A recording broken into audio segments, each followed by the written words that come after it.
دوستو آج جو میں آپ کو کہانی سنانے لگی ہوں، اگر آپ کو یہ پسند آئے تو اسے ضرور لائک کرنا ہے۔ میں کزن میرج کے خلاف تھا تو میری بیوی کزنز کے ہی خلاف تھی، پھر بھی ہماری شادی ہو گئی۔ ایسا نہیں ہے کہ ہماری محبت کی شادی تھی، بلکہ سچ تو یہ ہے کہ ضد کی شادی تھی، نفرت کی شادی تھی، غصے کی شادی تھی، انتقام کی شادی تھی۔ بچپن سارا لڑتے ہوئے گزرا تھا، اسے میں پسند نہیں تھا اور مجھے وہ کبھی ایک آنکھ نہیں بھائی تھی، مگر گھر والوں نے ہمارے گٹھ جوڑ کا فیصلہ کر لیا تو پھر نہ میرے گھر چھوڑنے کی دھمکی کام آئی اور نہ ہی اس کے زہر کھانے کے ڈرامے نے کوئی کام کیا۔ شادی کی رات وہ پلنگ پر گھونگھٹ پھیلائے میری منتظر بھی نہ تھی۔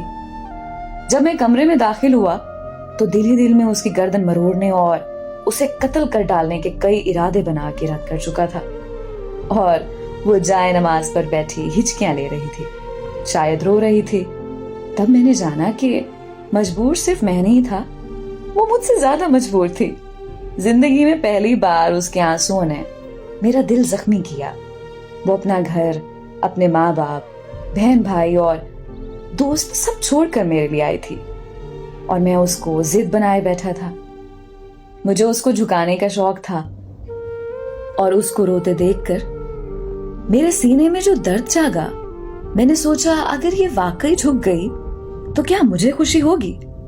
دل سے آواز آئی کہ مجھے پھر نہ کہنا دھڑکنے کے لیے۔ میں فوراً کمرے سے باہر نکل گیا۔ جب 10 منٹ بعد میں چائے کی 2 پیالیاں لیے کمرے میں داخل ہو رہا تھا تو وہ آنسو صاف کرتے جائے نماز سمیٹ رہی تھی۔ میں نے اس کے ہاتھ سے جائے نماز لے کر تپائی پر رکھی اور چائے کی پیالی اس کے ہاتھ میں تھما دی۔ اس کے چہرے کی حیرت مجھے لطف دینے لگی تھی۔ میں نے مسکرا کر پوچھا، کیا چائے کی پیالی اتنی طاقتور ہے کہ بچپن کے دشمن دوست بن جائیں؟ وہ ایک دم کھلکھلا اٹھی، جسے مجھے اندازہ ہو گیا کہ ایک چائے کی پیالی برسوں کی دشمنی کو دوستی میں تبدیل کر سکتی ہے۔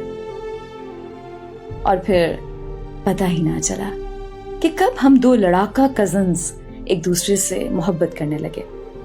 شاید یہ نکاح کا اثر تھا، اس لیے ہمارے اسلام میں نکاح کا حکم دیا گیا ہے، کیونکہ نکاح ہی وہ واحد طاقت ہے جو 2 نامحرم کے درمیان محبت کو ایسے پیدا کرتا ہے جیسے وہ دونوں ایک دوسرے کے لیے بنے ہوں، اور ایک دوسرے کے بنا رہنا مشکل ہو جاتا ہے۔